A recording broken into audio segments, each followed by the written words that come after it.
श्रावण शुक्ल पक्ष की पड़ने वाली एकादशी को पुत्रदा एकादशी के नाम से जानते हैं, जो कि इस साल 16 अगस्त 2024 वार शुक्रवार को पड़ रही है। तो पुत्रदा एकादशी की कथा क्या है दर्शकों, आप ध्यानपूर्वक सुने। युधिष्ठिर ने पूछा, भगवान अब आप मुझे श्रावण माह के शुक्ल पक्ष की एकादशी की कथा सुनाइए। इस एकादशी का नाम तथा इसकी विधि क्या है। भगवान श्री कृष्ण बोले, राजन इस कथा के श्रवण मात्र से ही वाजपेय यज्ञ का फल मिलता है। द्वापर युग के प्रारंभ में महास्मतिपुर में महीजित नाम का एक पुत्रहीन राजा था। वह सदैव चिंताग्रस्त रहता था। उसे वह राज्य दुखदायी प्रतीत होता था, क्योंकि पुत्र बिना इस लोक और परलोक दोनों में सुख नहीं मिलता है। राजा ने पुत्र की प्राप्ति के लिए बहुत यत्न किए, परंतु वह निष्फल हुए। जब वह राजा वृद्ध होने लगा तो उसकी चिंता बढ़ने लगी। एक दिन राजा ने प्रजा को संबोधित करके कहा, प्रजाजनों, मैंने तो अपने जीवन में पाप किया है और न अन्याय पूर्वक प्रजा से धन एकत्र किया है, न मैंने कभी देवता और ब्राह्मणों का धन छीना है और न किसी का धरोहर लिया है। मैंने प्रजा को सदैव पुत्र की तरह पाला है। मैंने अपराधियों को पुत्र और बांधवों की तरह दंड दिए हैं। मैंने कभी किसी में भेदभाव नहीं किया है, सबको समान माना है। इस प्रकार धर्मयुक्त राज करने पर भी मैं इस समय महादुख पा रहा हूँ। सो इसका क्या कारण है, मेरी कुछ भी समझ में नहीं आ रहा है।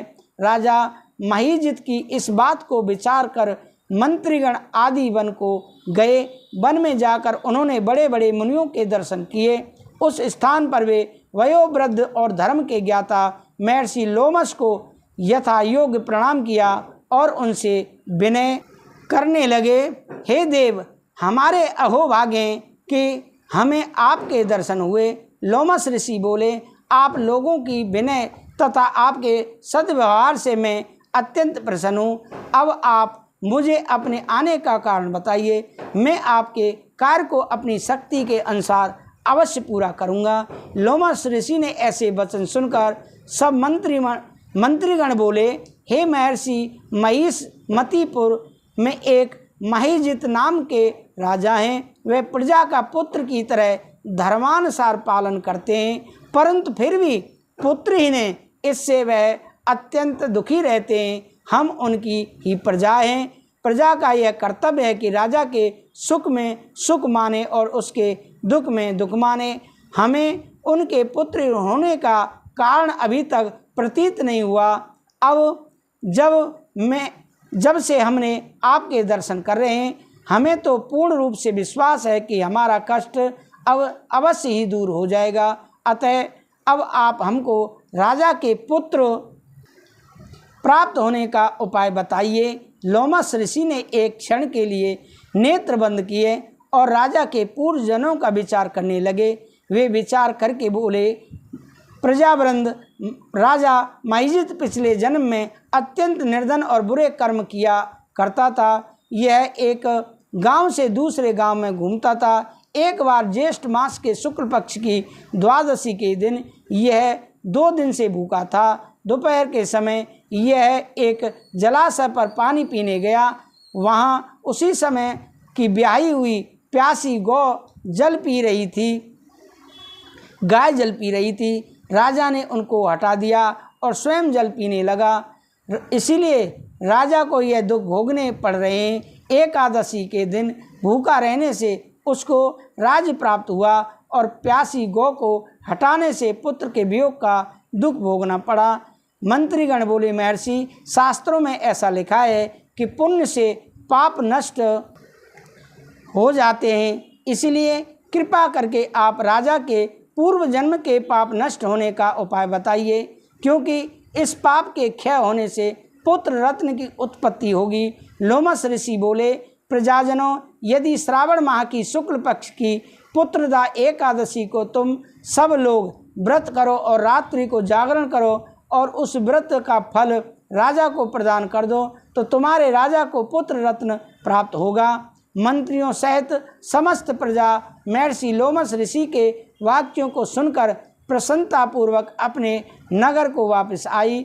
उन सब लोगों ने श्रावण मास के शुक्ल पक्ष की पुत्रदा एकादशी को विधि पूर्वक व्रत किया और द्वादशी को उसका फल राजा को दिया। उस पुण्य के प्रभाव से रानी ने गर्भ धारण किया और 9 महीने पश्चात उसके अत्यंत तेजस्वी पुत्र रत्न पैदा हुआ। हे राजन, इसीलिए इस एकादशी का नाम पुत्रदा एकादशी पड़ा। जो मनुष्य पुत्र रत्न को प्राप्त करना चाहते हैं उन्हें इस एकादशी का विधि पूर्वक व्रत करना चाहिए। इस व्रत के प्रभाव से इस लोक में सुख और परलोक में स्वर्ग मिलता है। कथा का सार है, पाप करते समय मनुष्य नहीं सोचता कि वह क्या कर रहा है, किंतु शास्त्रों से विदित होता है कि व्यक्ति का छोटा सा पाप भी उसे महान कष्ट भोगने को विवश कर देता है। अतः मनुष्य को पाप से डरना चाहिए, क्योंकि पाप नामक यह राक्षस जन्म जन्मांत तक उसका पीछा नहीं छोड़ता है। व्यक्ति को चाहिए कि सत्य व्रत का पालन करते हुए ईश्वर के प्रति पूरी निष्ठा रखे और यह बात सदैव याद रखे कि किसी के दिल को दुखाने से बड़ा पाप दुनिया में कोई नहीं है। तो दर्शकों, आपको हमारी यह कथा कैसी लगी, आप हमें कमेंट करके अवश्य बताएं। और अगर आपने अभी तक हमारे इस YouTube चैनल श्री नारायण प्रसादम को सब्सक्राइब नहीं किया है तो अवश्य सब्सक्राइब कर लें। दर्शकों, मैं आपको एक ज़रूरी सूचना देना चाहता हूं कि अब आपको पितरों की शांति के लिए बहुत पैसा खर्च करने की कोई आवश्यकता नहीं है। 5 लाख, 10 लाख, 15 लाख रुपए खर्च करने की कोई आवश्यकता नहीं है। बहुत ही कम खर्चे पर हम आपके घर पर श्रीमद् भागवत कथा कर सकते हैं, जिससे कि पितरों की शांति होगी, पितरों को शांति मिलेगी। आप हमें दिए हुए नंबर पर संपर्क करें। राधे राधे, जय श्री राधे।